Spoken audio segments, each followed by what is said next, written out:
Yo, what's going on YouTube? It's your boy WattsTV, man, and today we have a topic video. Today we are talking about DJ Akademiks and how he flopped. But before we get into it, please do me a favor and do not forget to share, like, and subscribe. It really helps out with the channel, and it lets me know that you are rocking with the content. Also, while you're at it, please do me a favor and follow me on my social media at WattsTV94. That is my Instagram, Twitter, and TikTok.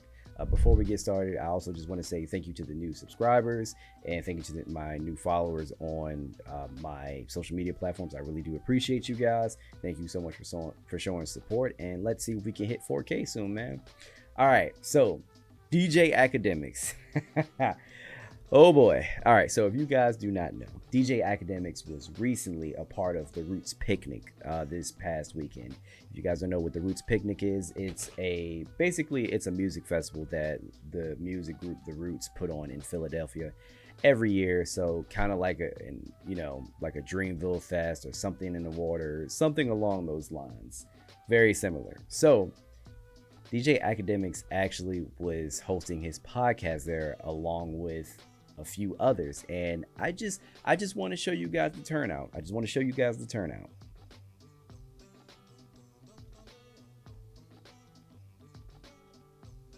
Now, as you can see, the turnout was not great. All right, I don't know if that's when he first started, but apparently there were roughly around like 8 people to watch him interview a rapper to basically do his podcast. So yeah, but to be fair, to give him a little grace, more people did show up later, and this is what it looked like in the end. Things when it comes to men and women in hip hop, which I didn't think it was gonna be, because most women. Now, as you can see, that is rough. If I had to give a guess, that is roughly around 50 to 60 people max. Okay, not many. Now this is funny because DJ Akademiks actually has a huge following, and his podcast is pretty successful. Like he does numbers. I will give credit where credit is due, but people are laughing at him right now because he is such a numbers guy. He makes fun of so many rappers if they flop, if they don't sell a lot during the first week. He makes fun of them. I mean, like it's terrible. You would think that he's a rapper that's doing well the way that he makes fun of these other rappers. You would think that he's out here doing it and just selling like 300,000 first week or something crazy like that. DJ Akademiks don't even rap, but the way that he criticizes everybody when he's not even in the goddamn space, and the way that he talks is crazy. So a lot of people are celebrating his downfall right now, and honestly, I can't say I blame him. Like, look at this clip. Salute to my man Navaraj. nah. Yo, Navaraj, you couldn't sell a fucking V-Lone t-shirt this time around, buddy. Okay? Nigga look like deer in headlights. Yeah, nigga. Hold that flop, nigga. 37,000. Okay? He couldn't sell a fucking t-shirt this time around. I told y'all before, though. Y'all niggas like, you a hater. Yo, congrats. Yo, he sold more t-shirts than he sold albums. You see what I mean, right? And this is not just Nav. It's not, or Nav, however the hell you say his name. It's not just artists like him. It's so many different artists. I've seen him do it with Nav. I've seen him do it with Corday. I've seen him do it with NBA Youngboy, Dirk. He's always putting the projected numbers in his tweets. He's always live streaming about them. He's always talking shit about how they flop if the album did flop.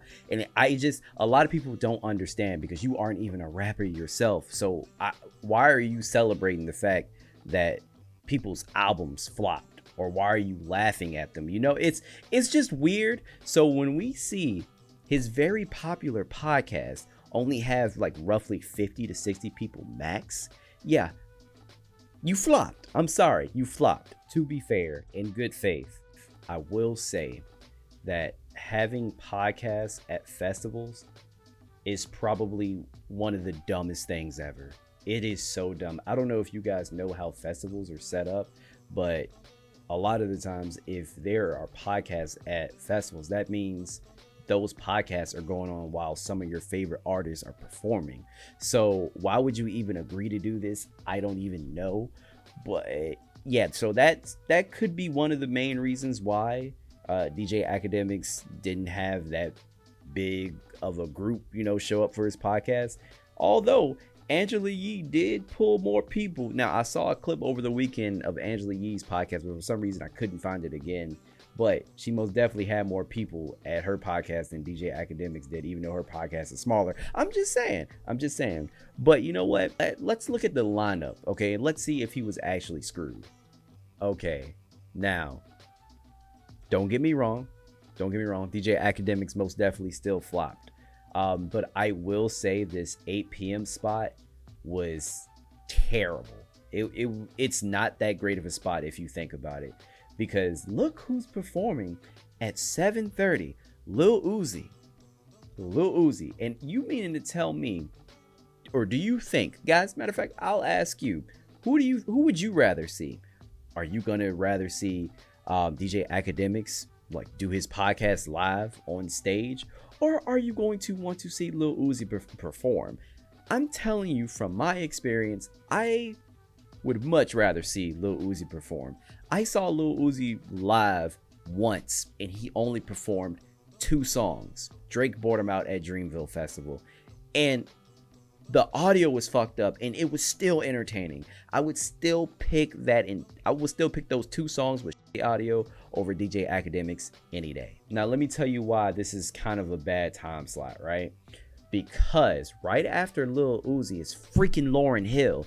Now you have to think about the demographic that a group like the Roots bring in. Like they might bring in a bigger, older crowd who likes more so of that lyrical boom bap, like hip hop, soulful, neo soul. It's gonna be like geared towards more of that crowd.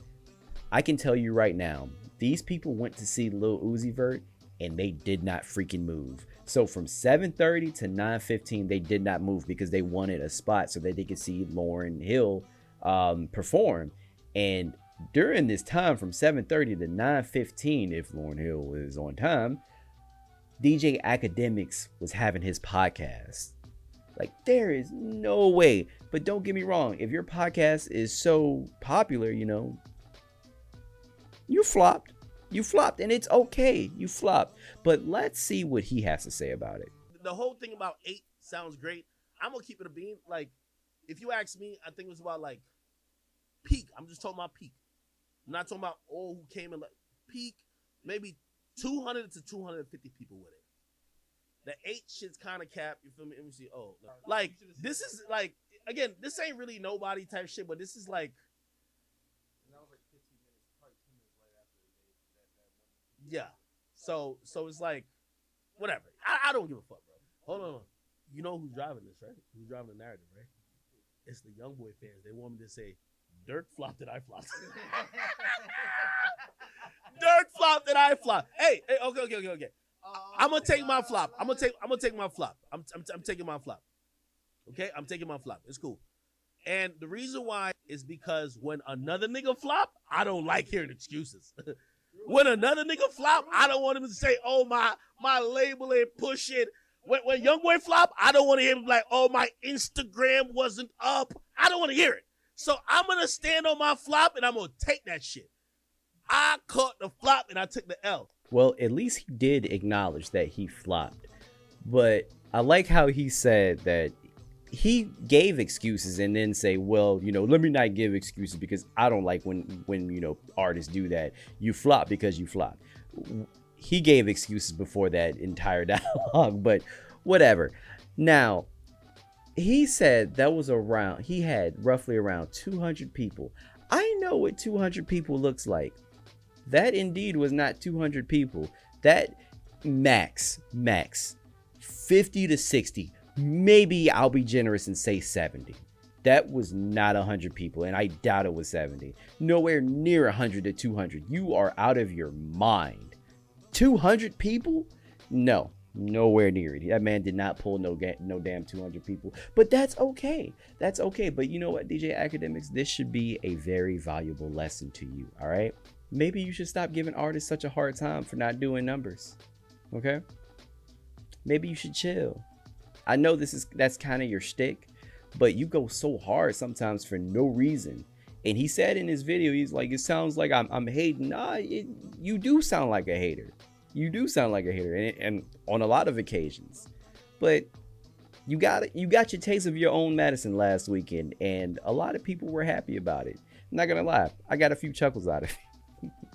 But guys, let me know what you think in the comments down below. Do you agree with anything that I said? Do you disagree? Please do me a favor, let me know in the comments down below. If you enjoyed this video, please do not forget to give it a like. It really helps me out with the algorithm, guys. And as usual, do not forget to share, like, and subscribe, and follow me on all my social media like I said before. And I'll see you guys in the next one. Peace.